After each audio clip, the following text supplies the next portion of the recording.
Hello everyone, thanks for joining and welcome to our webinar called Modern BI. We are in the middle of the Deloitte and Google series of webinars. So last week was about AI and data strategy. If you missed that, you have the option to find the recording on the Deloitte webcast YouTube, for example. And next week we have a topic and webinar about NLP and text processing moving to cloud. But before we move on to the presentation, let me introduce our speakers. My name is Zuzana Patáková. I'm a Looker lead at Deloitte AI and Data, and I specialize on Looker adoption. From the Google side, we have Jan Šmerhovský, Data Analytics Sales Specialist, with vast expertise in cloud deployments. And third speaker is Patáková, Visualization Specialist, with 7 years of experience in multiple BI platforms. And why, maybe I mention why we are here together with Google. We have a strong alliance and partnership where Deloitte brings exceptional technology and Deloitte help clients with the implementation and hands-on adoption on their projects. What do we cover today? We have 3 main parts of this presentation, and it is including also poll questions, and not only 1 but 3 Looker demos. So you can see one of the modern BI tools called Looker from different perspectives. If you have any question during the webinar, feel free to type it in the chat and we will address it at the end of the presentation. So let's get started with the market overview. And I think it's undeniable that data is everywhere, and in this data-driven world, all organizations need to focus on data. But the question is, what about its value?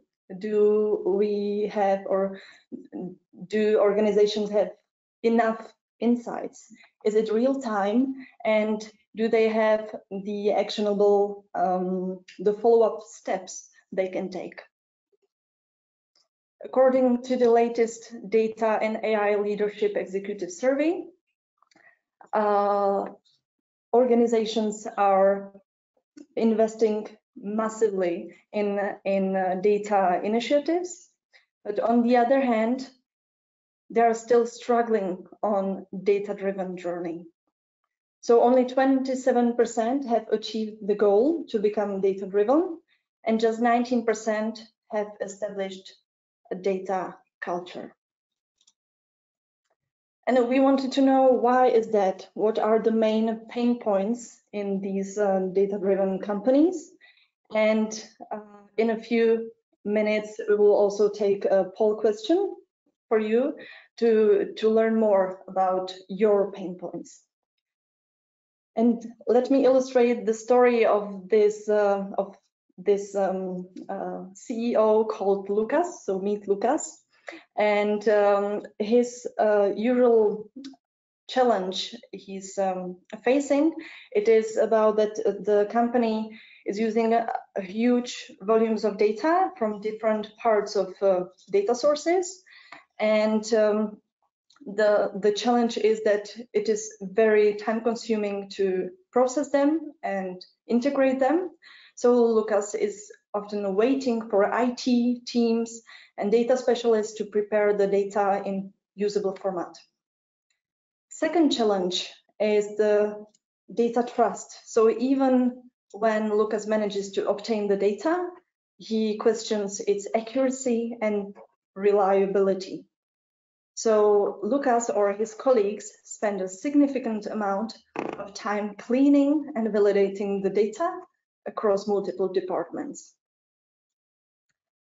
Data experience is, I believe, is rather self-explanatory. The access to the data is simply not enough. Lucas needs some user-friendly tool which can be used across the company, not just in IT teams. And the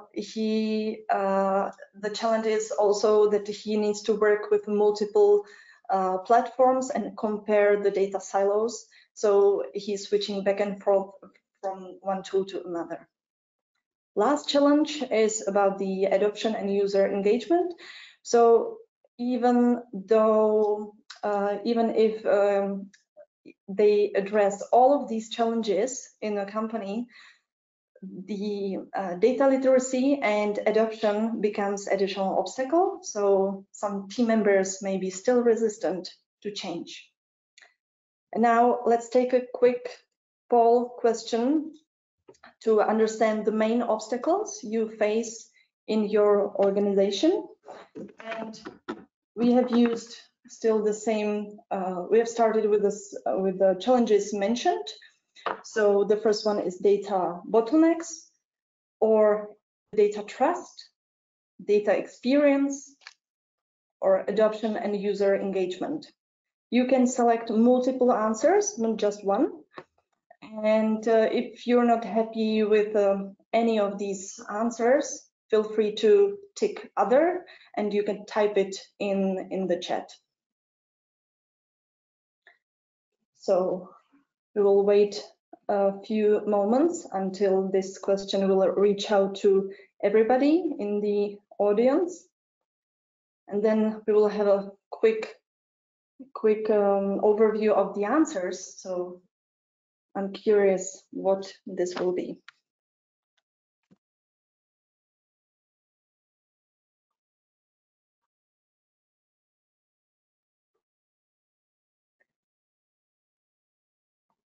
Maybe there are also some clients who find that the main obstacles are in all of these options. It is also possible, but hopefully we will find some new insights, and it won't be so equal.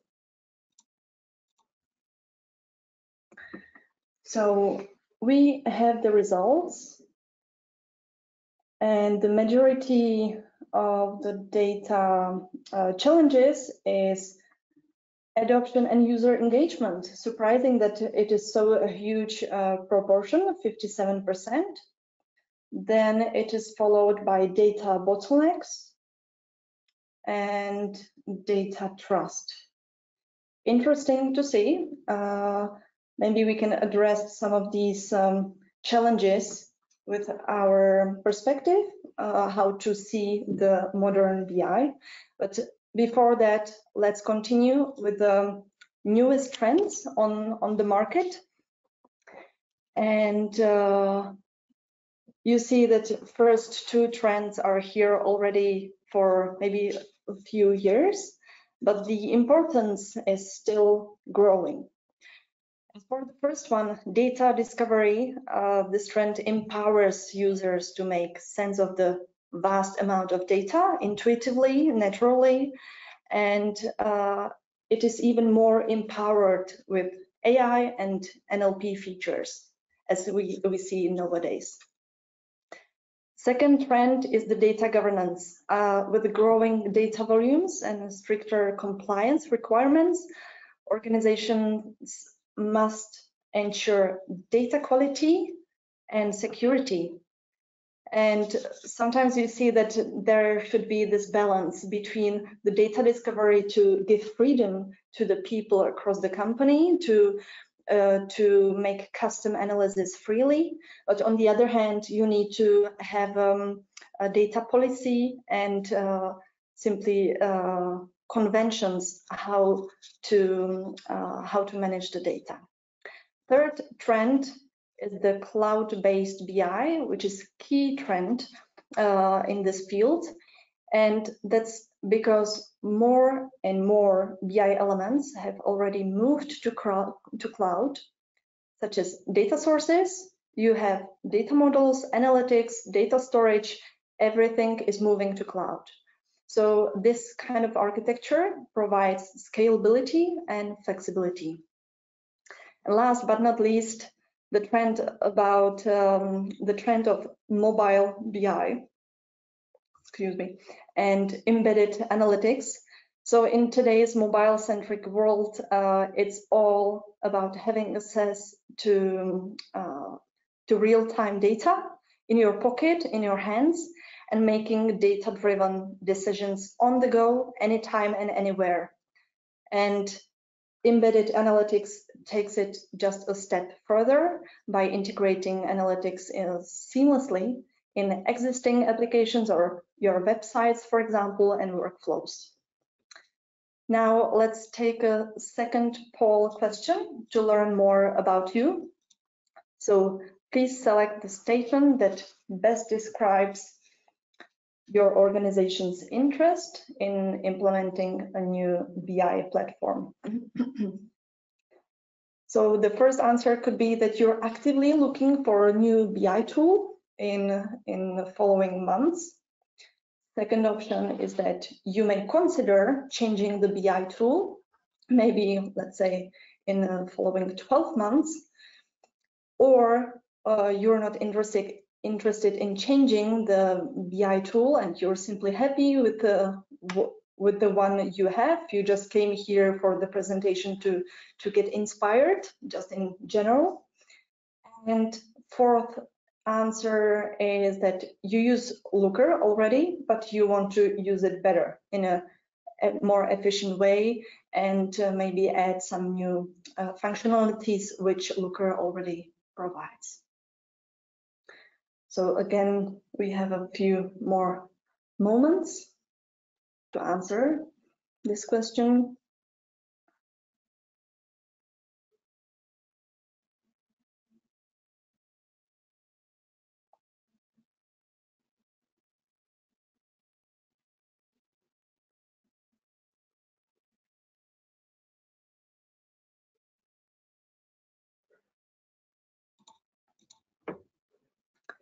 And we have the results. Majority of the respondents answered that they may consider changing the BI tool, 38%. And the second answer is that they're not interested in changing the current BI tool. Third place is for they're actively looking for a BI tool. Okay, that's great to see, and I hope those 27% or more get inspiration how it can look like, for example, in Looker, which is now part of the GCP platform.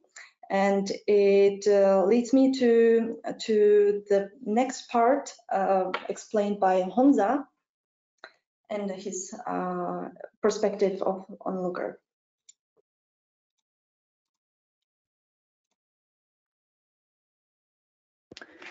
So thank you very much. My name is Jan. I'm a data analytics specialist at Google. And again, I welcome you here again. Thank you for choosing to spend your time with us today. We really appreciate it. And I'll try to give you some ideas how you can take advantage of Looker in your business. And I'll explain you why Looker has a reputation of leading BI tool. So let me kickstart with the 3 key pillars that we're going to expand on and how we're going to discuss that Looker can essentially unlock data for everyone in your organization with self-service and trusted manner. So firstly, we'll cover the trusted pillar because that's what we believe is essential to every BI tooling these days. Then we will build upon that once we have this trusted platform, how we can start making informed decisions. And lastly, we'll cover the data experiences. It's very interesting that the data experiences became the kind of top challenge after the poll. I think it's very interesting to see where we are headed so that it's more about how we consume the data, how we actually make the decisions. So that will be interesting, and we'll cover it also in the demos. So with that, let me start with the trusted platform. So firstly, what we believe and what we see a lot these days is that it's very important to be on top of your real-time data. So imagine that you have a holiday season and your data is literally changing on an hourly basis. and you're trying to optimize your marketing spend. So it's very critical to be able to act in real time. And the question is, how is your team optimizing their campaigns? Is it for now or a few days or hours ago? And here, that's the point where fresh data can really make a huge difference to your business. And Looker is architected in a way that it directly connects to your data warehouse. So there are more than 60 dialects that are SQL available, and they connect to your data warehouse. There's no data movement, replication. You don't have to export anything anywhere else. There are no proprietary analytical engines. And you are very easily able to make sure that every time you send a real-time query, it's going to your data warehouse and it fetches the most up-to-date information. So imagine that right now you're able to connect Looker to your data warehouse. And the question is then, how are you going to make sense out of the information data warehouse? And that's the point where the Looker semantic layer comes in. And if we take a step back and think a bit more about why Looker was invented and the way it was invented, it was very much inspired by the software engineering. And the founder, Lloyd Staub, thought that he wanted to draw this mantra that let's not repeat ourselves into the data world. So if you think today about how you're doing analytics, you ask your BI team to deliver a specific analysis, then perhaps they'll start collecting the raw data, they'll start preparing it, and they'll start delivering the analysis. And it might take days, weeks, maybe you have some predefined dashboards in a better case. However, it's a very repeated process, and it's usually inefficient. And the next analysis will look very much the same. So you will have a very similar experience by going through this process again. And LookML is here to help you design a data model that sits on top of your data warehouse, where you define your centralized metrics and business logics, so that both technical teams and non-technical people can work with a trusted and reliable data. So I think that's a key. So imagine right now you connect to your data warehouse. On top, you've managed to build a semantic layer where you have all your business logic, metrics, and KPIs. And let me take this one step ahead. So let's imagine that you try to make some sort of changes in the data model. And as I mentioned, the idea of bring the software development world towards the data is something which you are able to do with Looker because it's integrated with Git. So right now you can essentially codify the whole experience and you have a version control modeling layer. So you can use that even for audited purposes. You see who is what accessing, you can roll back in the time and collaborate with others. And let me cover one last part of the trusted platform. So you're connected to your data warehouse, you have your semantic layer, you're able to move back and forth with your modeling layer once at a time. You don't have to do it over and over. And what you also do is that you're inheriting your database security because Looker is sitting on top of it. So the permissions that you have set up in your databases or data warehouses, they stay there. And on top, you can define a new security policies within Looker. So that, for instance, a different department, let's say finance, supply chain, they'll have access to different metrics up to a raw level details. So again, here you have a lot of flexibility in terms of the security, who is accessing what. And that brings us to the next point. So right now we have our trusted platform. We have it connected to the data warehouse. We have a semantic layer. Everything is well secured. And we are moving to the part, okay, how are we going to make informed decisions? And where we are seeing the industry heading and where a lot of organizations are trying to get is to get to the self-service analytics so that every user is empowered to access trusted and reliable data and start making some insights and actions based on these data. And here the natural way is that you bring these data points in a dashboard. So you can very easily do this with Looker so that based on the semantic layer, you pick the key metrics, key filters, you start defining dashboards, and you're giving this information to your business users. However, these business users, they can go then select one specific metric, let's say a revenue, and then they can explore. And they can explore the revenue, as you will see in the demo that Zuzana will do. And you can start bringing some additional information that you want to ask yourself about. Maybe what is the split by product? What is the pivot table by a different category? How does this translate in the countries? And you can do this with a self-explanatory manner. You don't need to call any other BI. You just have everything defined in the semantic layer, and you can just drag and drop it, pick the metric, and every time you refresh the information, it's fetched from the data warehouse, and everything is real time. So in this matter, you are getting the most up-to-date information that are trusted, and you have the opportunity to go drill very much in depth. That's one way how we can enable that. The second way, and that's probably something that you are dealing with in your organization, that the teams are not super excited about going into playing with dashboards, playing with graph charts, and that's perhaps where you want to integrate the insights into your tooling. So beyond Google Workspace, today exist connectors that bring Looker into Slack and Microsoft Teams. So most of the organization, they are using one of these platforms. And again, here, maybe you have a chat that is designed to finance team, that is designed to supply team, and you can set a alerts, triggers every week. You can send the information over there, and you can expand the conversation based on the data that you're getting. So perhaps this could be something that might help you. And we have a lot of studies, like from Forrester, that we are able to increase productivity by 50% when you're actually bringing the data to the tools where they need it to be. So that's another way how we can start acting and bringing the information to the right place.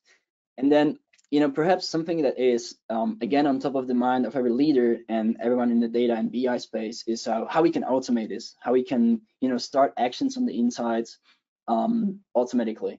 And that's where again Looker is capable to start workflows. So based on the certain metrics, you can define, there's like 60 connectors, and you can for instance, let's say that your customer is getting to a point where they are churning, they are reaching certain metric, and you can send them an email just to make sure that they are getting promo coupon. Or maybe your application is scaling too much, so you can even from Looker, you can spin up a new instance that the application is running on. So really you can add a new task to Jira that you see that your supply chain is not effectively optimized, etc., etc. So there's a lot of these integration, and you can start driving automation and workflows so that you can again capitalize on your team's time and money in your business. Lastly, Looker is really trying to, we've built like thousands of dashboards, and that's why we're trying to also help you by having these predefined blocks, so that you can maybe drag and drop and pick some of the blocks that are very relevant to you. Maybe for GA4 analytics, you can select a dashboard that was pre-built, and you can modify it, work with the partners so they can bring in your relevant information from other parts of the business. So there are a lot of blocks that you can start and tap into. Okay, and perhaps the most exciting part. So right now we built a nice trusted platform that sends a SQL query to data warehouse through semantic layer. Business users are able to access it. Then they perhaps start sending information to the other part of the organization in the channels that they use, like Slack, Teams. They start driving automations, based on the activity of your business, of your customers, starting sending emails to churn, maybe delegating work through Jira. And right now, let's talk a bit more how we can, even take this one step further, and how we can build these data experiences or data products, or how can you monetize your data so that you can start capitalizing on the information that you aggregated. So first, and perhaps one of the most exciting ways how to do it is that you can start embedding the key data points into your internal or external applications.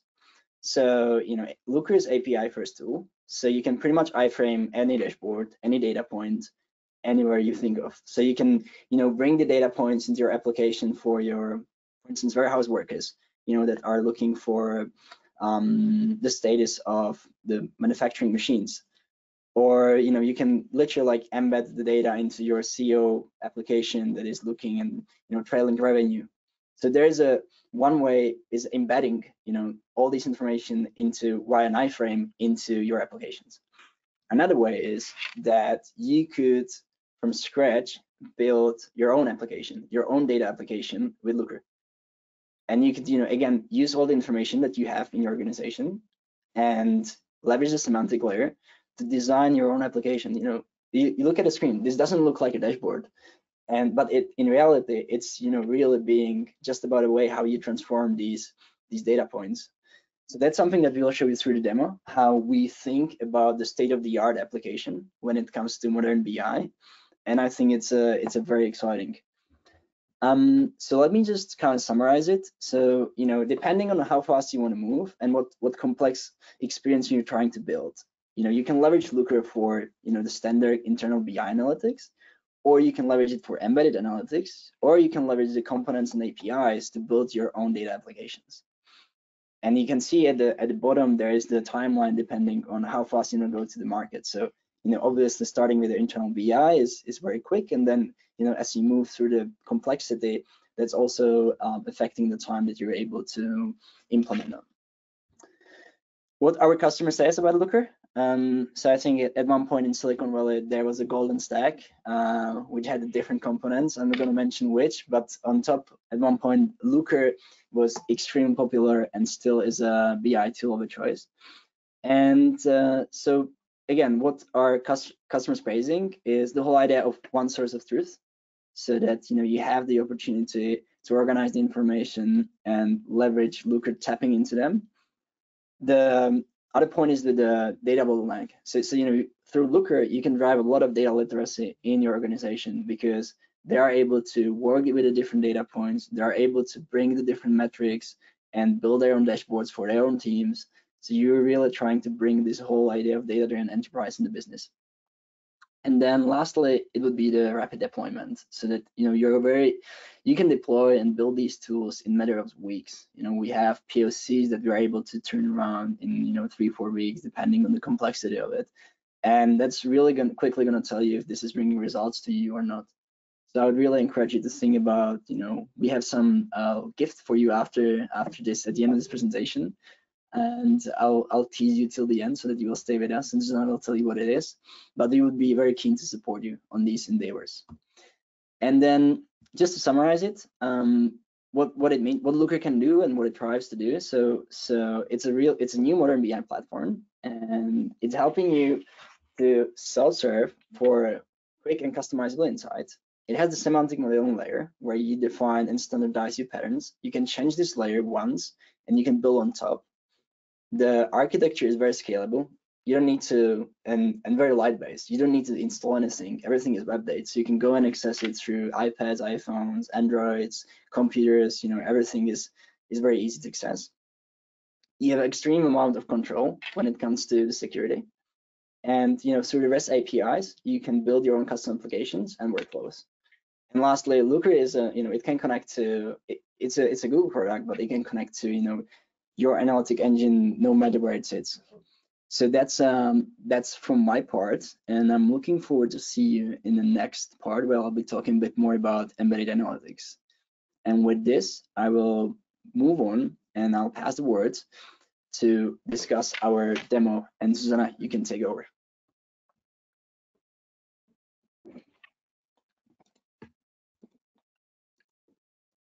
Thank you. Let me share my screen. Yes, we are here. Thanks, Hamza, for this overview. Now let's see how it works and looks like in practice. So welcome to the Looker instance. We are looking at the simplified dashboard of an e-commerce company with the data in BigQuery.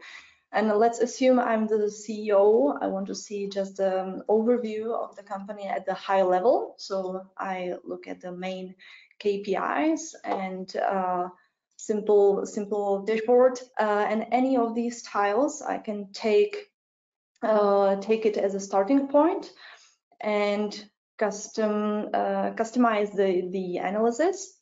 So it brings me to the Explore environment in Looker. And this interface is rather intuitive. So you see the visualization, you see the list of columns, which you can just select and use for your query. What is interesting on this is that with this drag and drop feature plus the LookML semantic layer, Looker will automatically generate SQL query instead of you. And so you see that it included all the formatting, all the joins, filtering and grouping, etc. And this is just one of the examples how Looker can help also to non-technical people. But honestly, I don't want to spend too much time on this part, because there are many more interesting features related to the integration layer. So let's have a look at the next part of the dashboard regarding the distribution centers. And we monitored recently that there are 2 of the distribution centers which are not utilized as much. And on the map, we see that the light blue points are quite close to another distribution center. So maybe we can consider its closure. But as a CEO, I want to have a look more details to the analysis.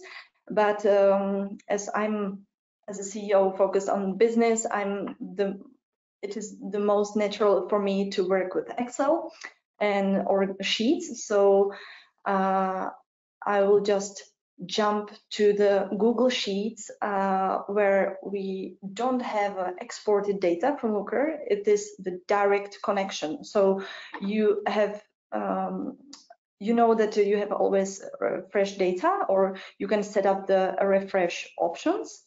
And how I can use it is that, for example, if I want to include also the month average, it is very natural for me to use the simple function.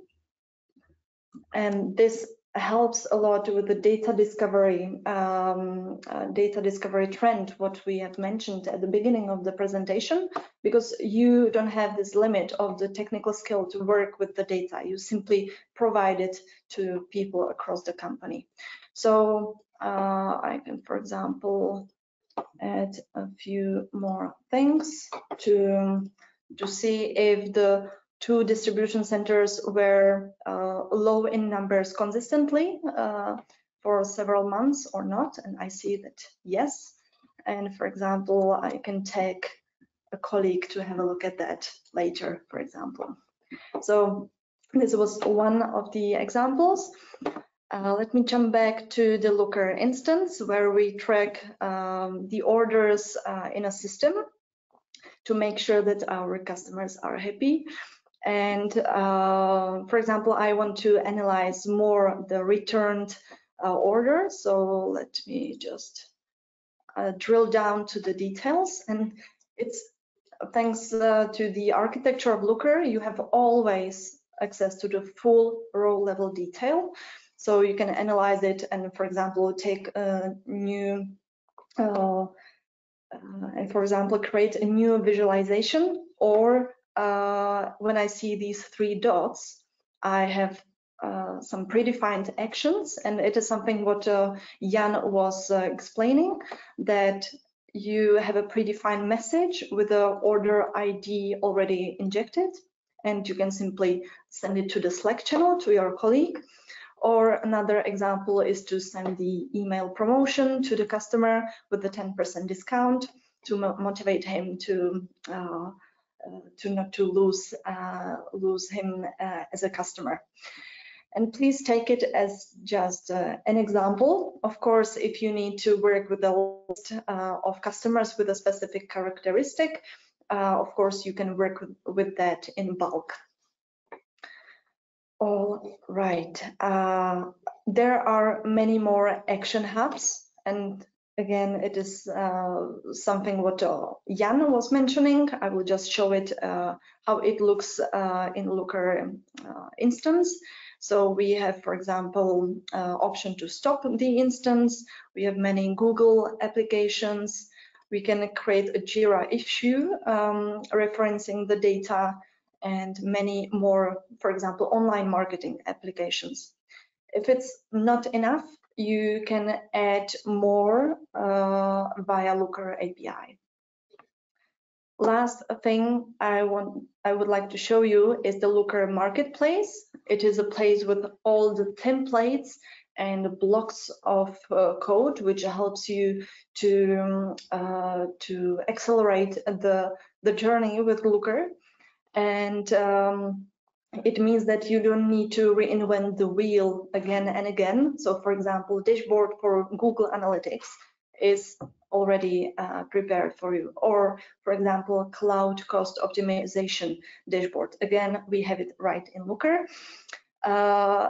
nice example or use case is also that we have this machine learning accelerator, which means that you can predict, for example, customer satisfaction, and you don't need to be a data scientist to be able to do that. Again, it is prepared to use it in a no-code approach. All right, that's all from my side, and I hand it over to Helena with the second demo.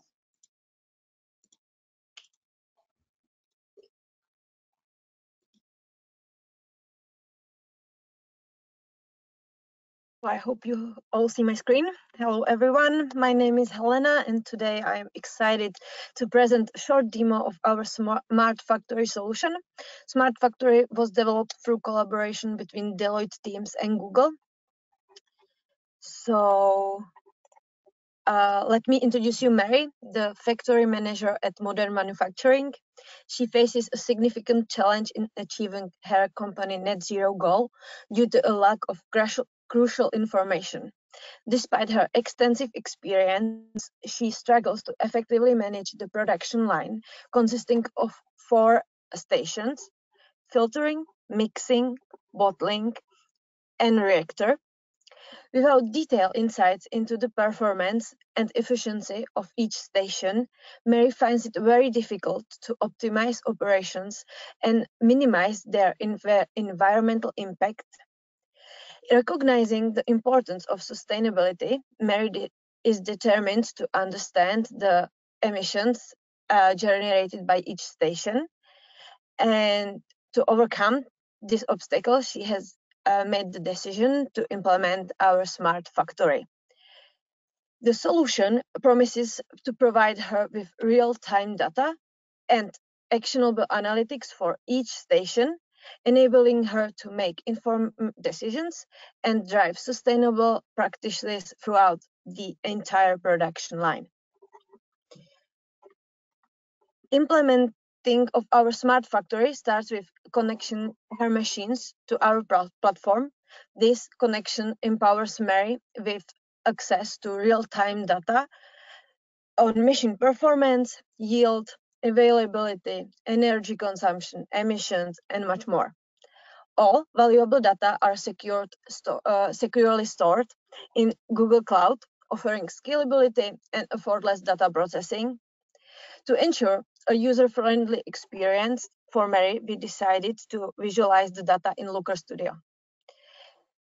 Implementation took only a few weeks due to its pre-built solution and broad machine connectivity.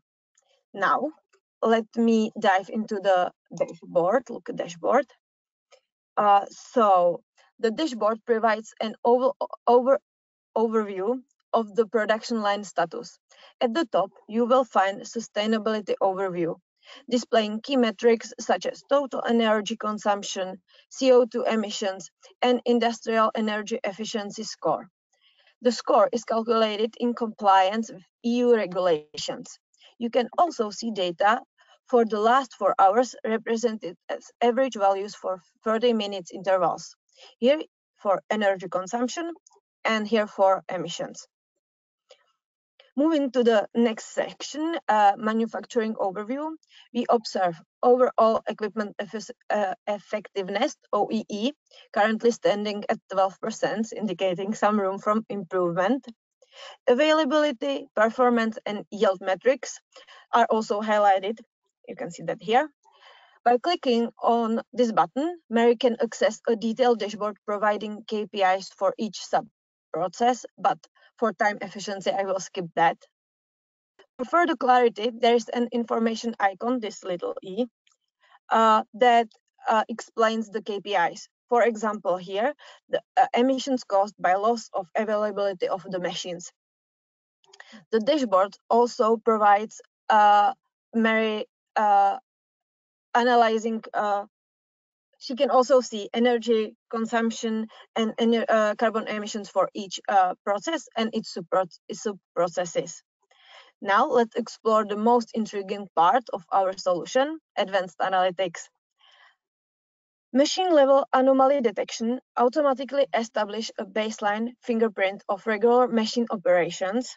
You can see that here, and identifies anomalies, particularly in CO2 generation.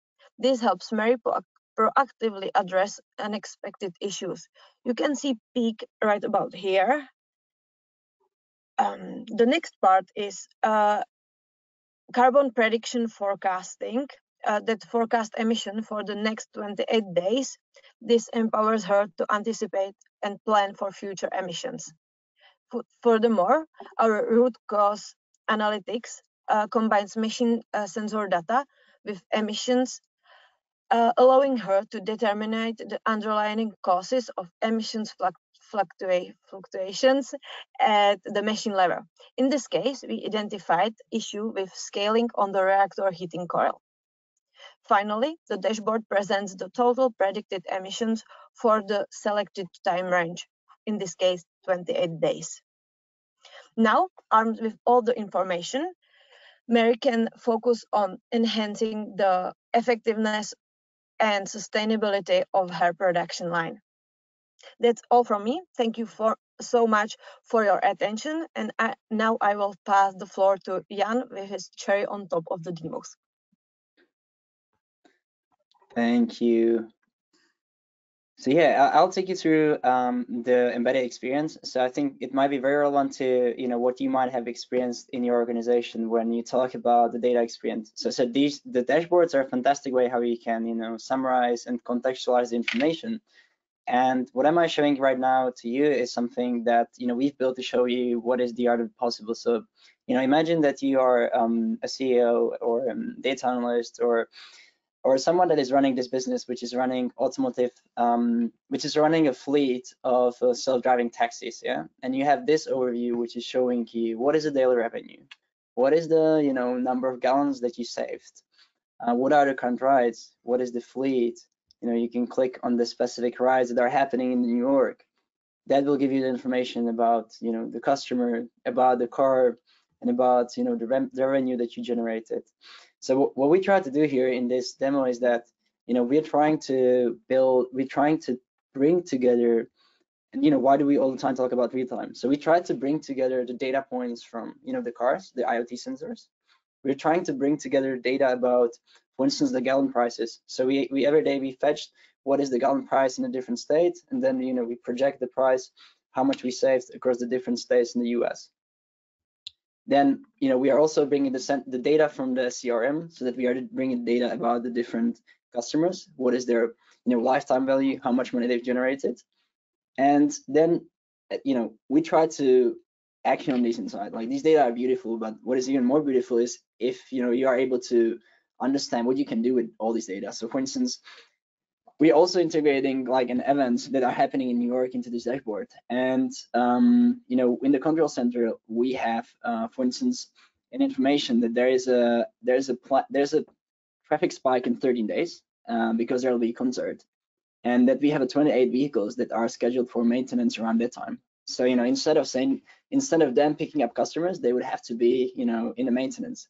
So you can go and send them to maintenance in advance, so that you're able to, in this case, save $52,000. So you can go and again send an alert into the vehicle systems and make sure that they are actioning on this inside. This one of the examples, how you try to mirror the data from the external sources, from your internal sources, and you're having some ability to make some informed decisions. There are even way more information that we can go in depth. What I want to bring to your attention to is, for instance, through the revenue. So we have daily revenue, which is very important. We see how it's trailing day over day. And then we also have information about what is the prediction, what is the forecasted revenue. So within Looker, like Zuzana was showing, you have these machine learning accelerators. So you can plug in, for instance, ARIMA algorithm to go and calculate what will be the predicted revenue of certain figures. So in this space, you're bringing together the insights, not just about the present, but also about the future. So I think this is again something that you can inspire, and we would be happy to talk with you about how we can build such an immersive experience for your users and for your data consumers, because it's way easier to consume data in a form which is you know, more visual pleasing than just the graphs, which, you know, are always going to be here and are always fundamental of every business. However, this is just to show you the art of the possible. So this is, you know, where we are looking at the real-time analytics.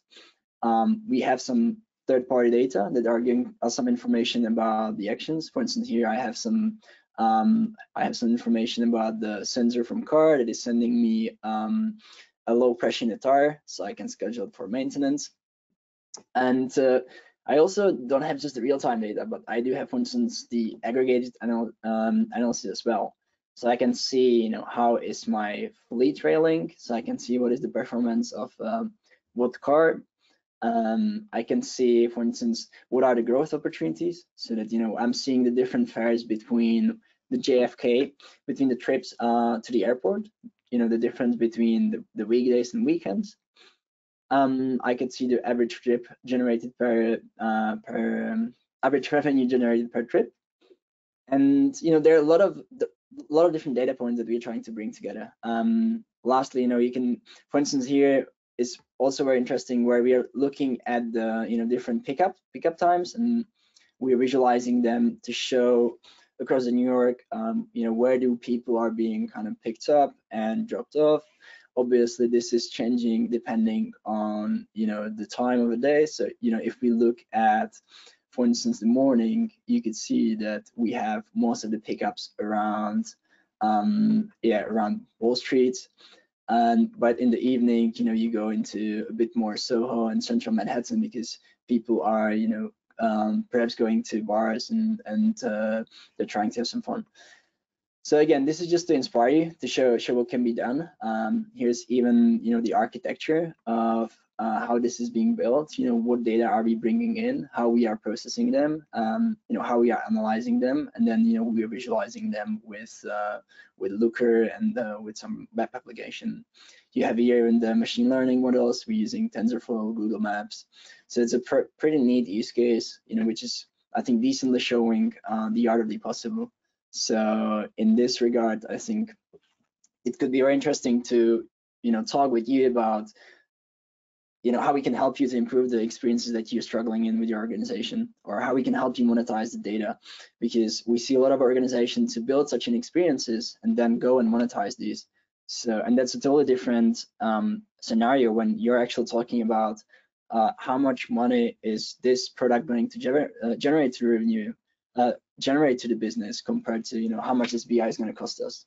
So it was I was yesterday in London conference from Gartner, where there was the prediction that, you know, within 2026 there will be a significant amount of data products that will be generating revenue for the business. So I think these are the kind of first iterations of it, and again, we would be very happy to discuss with you how we can help you build your optimal data experience.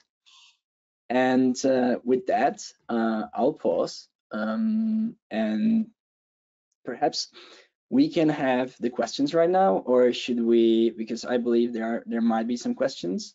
Or Zuzana, maybe you can let me know what would be the best flow. If you can please find the next slide, please. By all means. Yes, thank you. So before we take the first questions, let me just briefly summarize the next steps. And so for this event, Deloitte is offering a free 30-minute Looker consultation for the first 8 clients, and as well as you, Hamza, offered a Looker POC environment until the end of June. So this is one of the actionable steps you can take. If you like, you can connect with us on LinkedIn. So that's why we have these QR codes. So it's easier for you to connect with us, or simply send us an email with a comment or question. We'll be happy to answer it. So now we can start with the first questions.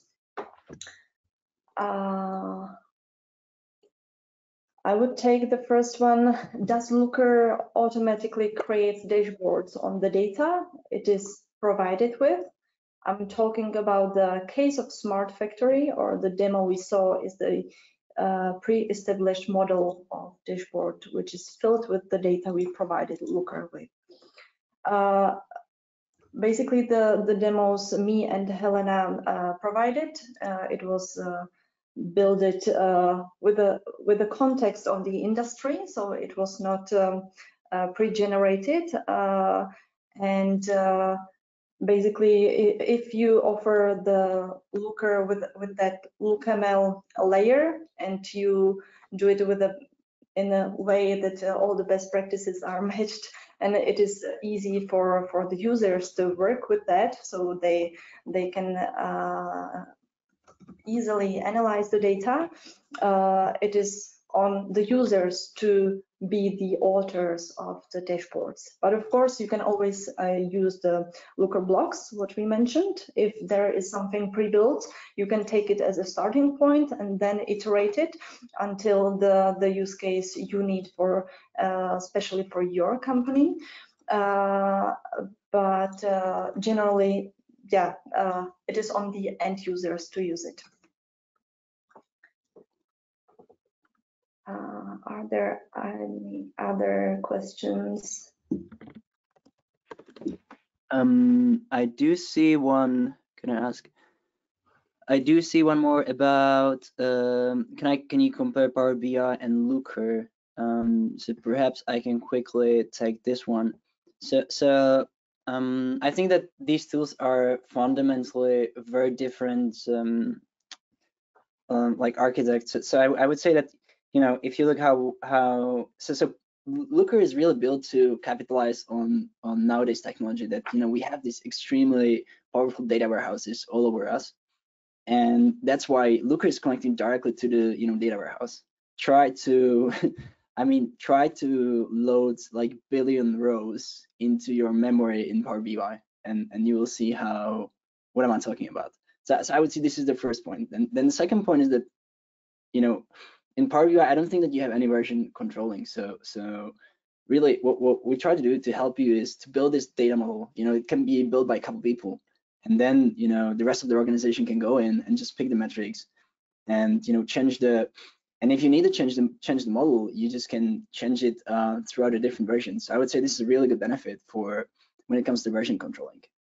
And then I think the maintenance and reusability is something that extends, and which is, I think, the closing point that, you know, I don't believe that Power BI was built and architected in a way that the semantic layer would be the key idea of it. It's something that Looker really focused on, and where it fundamentally changes the way how you do BI. So it, you know, we're not trying to compete on like how beautiful is this graph or pie chart. This is not the idea of Looker. I think Looker is really more about the self-service, you know, the trust in your data, and the API first approach, so that you fundamentally change the way how you think about the BI. It offers all these like fundamental functions that, you know, you can build the dashboards, etc. But I would say these are the like key differences. But happy to kind of take this in a separate forum to go in a bit more depth. And I would maybe add one more comment. Sometimes the comparison of the BI tool is, we cannot answer that in 2 sentences. Sometimes it's not difficult, but important to find out what exactly are your needs, what do you need in your company, and then analyze it in more details.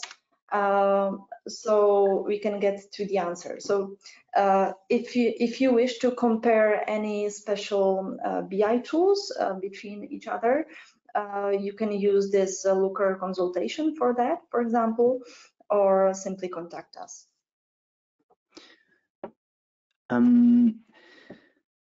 And I see, thanks for that, Zuzana. I see there are some other questions.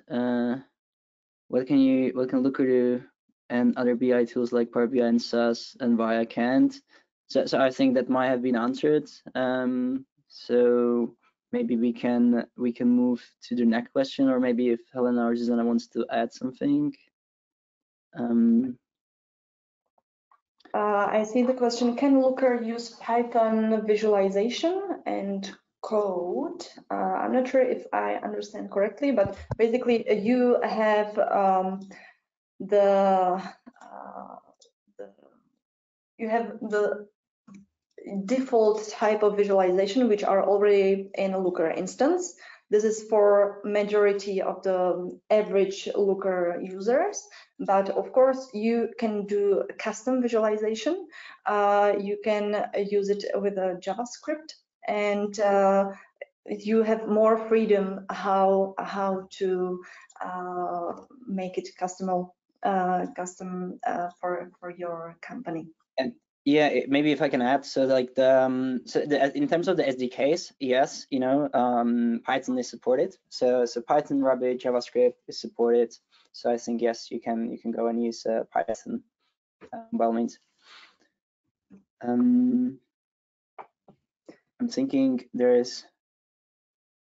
we covered, I think, the one about factory. If there are question number 3. And still feel free to type in the questions. If we don't answer all of them until the end of the presentation, we can follow up with you later, so don't worry about that. And but here I think the question number 3 is like very, very important. So can I ask for more information about the question and the answer that is above the KPIs? How does it work? So I think this, if I'm understanding the question correctly, maybe like point me down in chat. So essentially, you're trying to ask about, you know, how you can like leverage the self-service analytics. How does the, you know, exploration part works? You know, so again, like, please let me know if I'm answering this correctly, because I don't want to get in a rabbit hole. But so you know, imagine that, you know, in a data warehouse you have all different tables, you know, let's say let's say like CRM, and then you have the market signals, and then you would develop a model where you would define these metrics. So you would define the metric for your customer ID, and you would define for instance a KPI for market signal.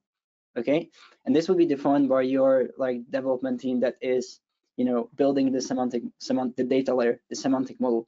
And then you know, in the dashboarding area, which Zuzana was showcasing, so you remember there was this window where you had, when you done the explore, you had the visualization, you have underneath the data, and in the column you had the different, you know, different options you could select from.